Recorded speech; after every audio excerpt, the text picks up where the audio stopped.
The Florida Gators traveled to Salt Lake City and got a little more than what they thought they would get. The Utah Utes, without their star quarterback Cameron Rising, goes on to win 24-11. And that backup quarterback can sling the football. Hey, before I get into that, I'm Brian Knight. I'm not Bobby Durkins, at least not here. If you're new, hit the beautiful subscribe button and turn on the notifications.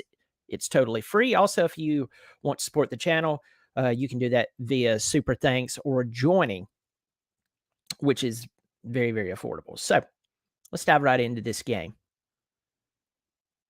Everyone was looking at Utah going, is Cam Rising playing? Is he not playing? And they waited to the very last moment to release that no, in fact, he is not. He's not playing. We saw the line move a little bit from about 6.5 down to 4.5 points. And I know last year's game was last year's game. You could say, well, what about Richardson playing for Florida? Richardson is a fantastic athlete. I'm still not sold on him as an elite quarterback. He can do backflips. I have a niece that can do backflips. I mean, that's great and stuff, but that doesn't mean that you're a great quarterback. You're a great athlete. A great quarterback, I don't know about that. But he's in the NFL, and I'm not. So there's that. But he's no longer with them. And you have to ask yourself this question. Was the decision to get Graham Mertz bad? Transparently, I don't think so. I didn't look at Graham Mertz's performance last night and go, what were they thinking by getting him?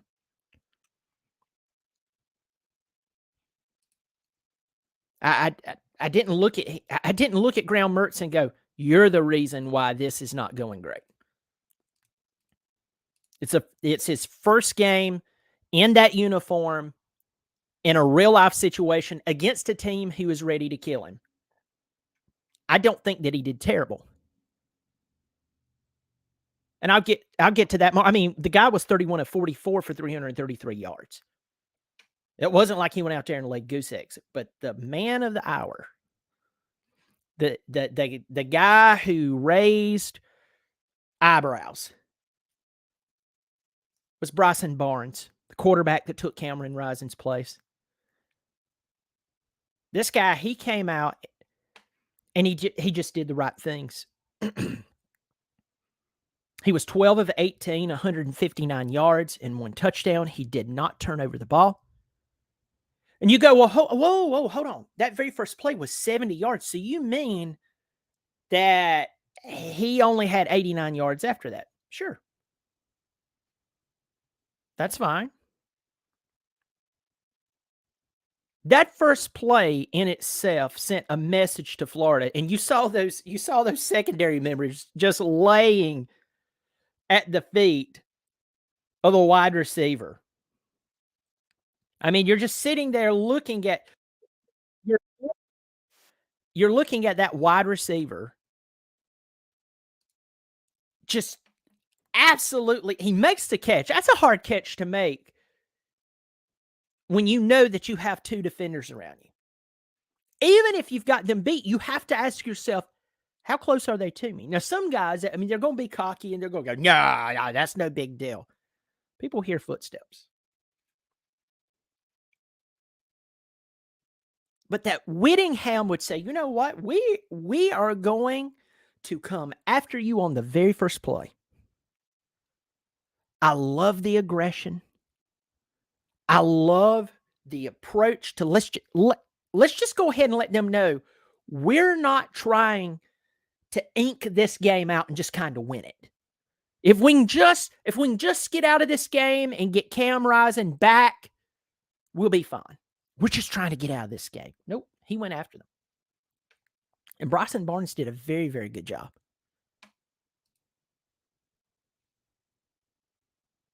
He threw a world-class pass downfield on the very first play to a really cool name, Money Parks, the wide receiver that caught that touchdown.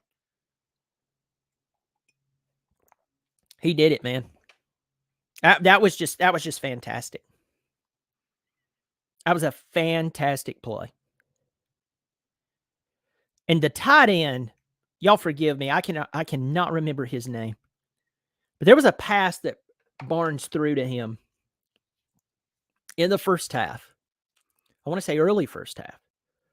In between two defenders. And the pass was world class, but the reception was world class. And when I saw them doing that, I was like, unless they take their foot off the pedal, I think these guys win this ball game. I would have liked to seen Utah throw up another touchdown. I mean, they scored, as I said, the final score was 24-11. It was 24-3 all the way until the fourth quarter. Utah didn't score in the fourth quarter. Florida continued to play. But Florida just looks bad. Graham Mertz, 31-44, 333 yards, 1 touchdown, 1 interception. Pearsall, the top wide receiver for Florida, he had 8 receptions, 92 yards. If this tells you anything, the leading rusher for Florida was Trevor Etienne. I always want to say Travis. Travis's little brother, Trevor, 7 carries, 25 yards. That Utah defense looked pretty doggone good. Now, here's the rebuttal to that. Where they were playing Florida, and Florida's just not that great. Florida still has talent, folks. Now, whether it's being developed or schemed well,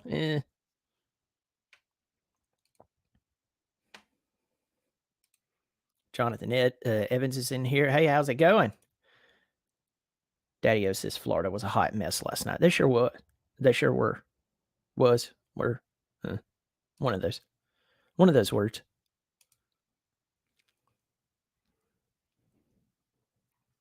They did not look good. I'm going to give you some stats from last night.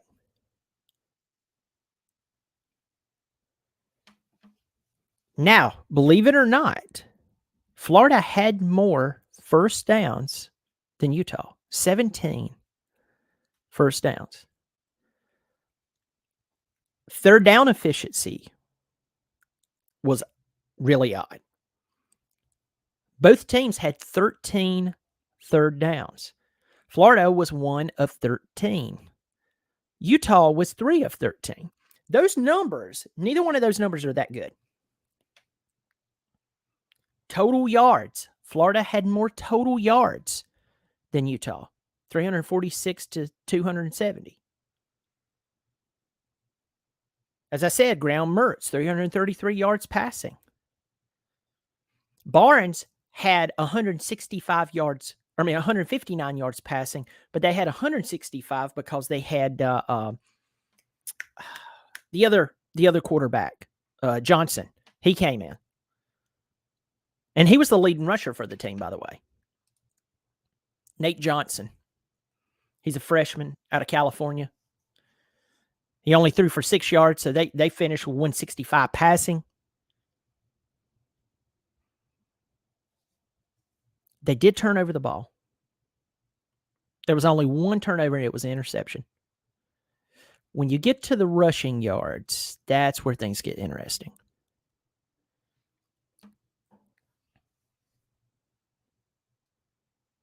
Florida had 21 rushing attempts. Now, of course, that's, 13 rushing yards. 13 rushing yards. Of course, sacks are counted in there, but I'm just telling you, that's how bad it was. Utah, on the other hand, they rushed the ball 30 times for 105 yards. I mean, that's the thing about Utah. Utah did not do amazing. It was not an amazing game. But when you sit there and you watch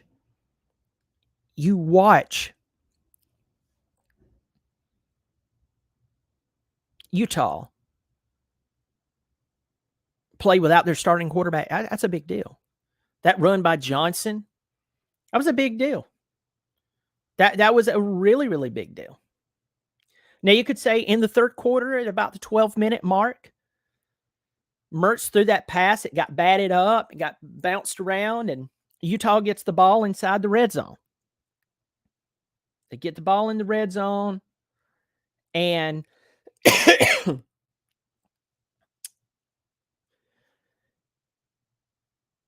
and Barnes scrambles in.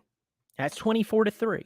You could say, okay, that explains the score versus the offensive production by Utah. Yes. But man, Florida just looks bad. They just look so bad. And I'm just going to go back to this, folks.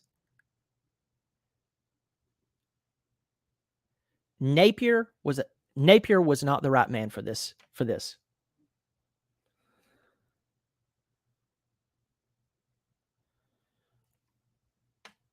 Daddy-O says Napier won't last down there.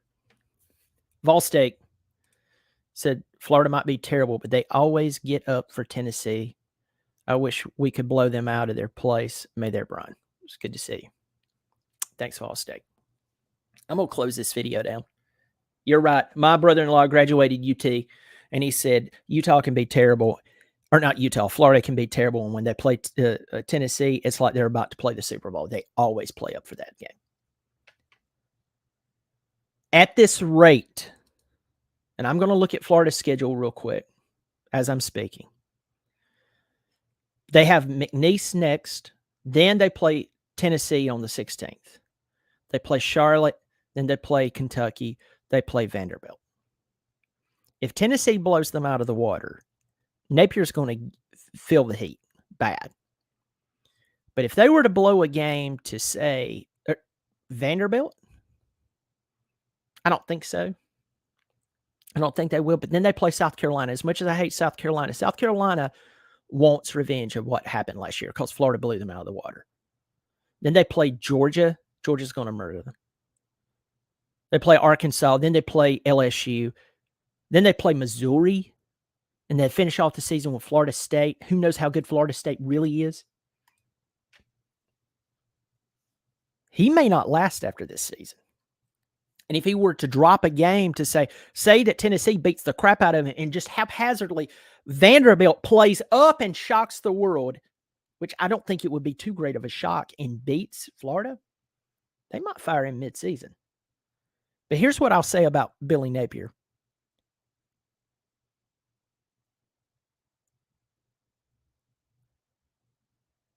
Billy Napier is not a bad football coach. But Billy Napier, see, you can be a good football coach and coach in certain systems at certain schools and do very well. And then some guys are just great. They're going to do well no matter wherever they go. You may not like Urban Meyer. Urban Meyer is one of those guys. Well, he does this. I'm not talking about his personal life. I'm not talking about this, that, or the other. I'm talking about football. Urban Meyer could go coach at Doo-Doo State tomorrow, and you would hate to play Urban Meyer in Doo-Doo State. You'd make fun of it. You'd say, I wonder if he's going to have some health issues or some girl's going to be dancing up on him, until you hit the field and Doo-Doo State wipes the literal earth with you, blows the logos off of your helmets, and you're like, they're Doo-Doo State. They're supposed to be terrible. Well, they got Urban Meyer. Napier is not that guy. Napier was not a good hire for this job. It didn't make sense. Florida is a top job that they can go out and get anybody. And instead of getting anybody that would, I'm saying with that magnitude, they just got anybody. And it's once again, it's paying off. It's like the Auburn hire. Auburn hiring Harsin and then trying to turn around and blame. I think he was fooling around with somebody fire him. It's like, who should be fired is the decision makers that hired Brian Harsin. That's who should be fired, because they don't know what they're doing. And I don't care how long they've been at the school. I don't care how much money has been poured into their pockets by the school, or how much clout, or if they played at Auburn, or if they have Auburn tattooed across both butt cheeks. That was a terrible hire, and if anybody should be fired, it should be them. And whoever thought going after Billy Napier was a good move, if they were part of the Dan Mullen, which was not a bad move, it was just years, in my opinion, too late. That was a terrible, terrible, not terrible move. That made more sense than Billy Napier, actually. But he may not be the coach there. Kyle Whittingham, on the other hand, he's been there forever. I'll just say this to Whittingham, dude, play up. Don't go have one of those head scratcher games to where you lose and it's like, what? I mean, it's like last year you had head scratching games like losing to Florida when Florida wasn't that great. It was in the swamp. I don't care. It was not that great. They were not that great. And then you turn around and you best USC one of those games, dragging them. If Utah would be consistent, they could do some special things. Not win the national championship, but they could do some really special things, get back to the Rose Bowl, and this time possibly win it. Folks, I'm going to let you go. Thanks for joining me. If you want to support the channel, there's various ways below the video that you can actually do that. Subscribe if you haven't already. It is free, and I do appreciate it. As always, go Tigers. I'll catch you later. Folks, the football season is here. Take care of yourself.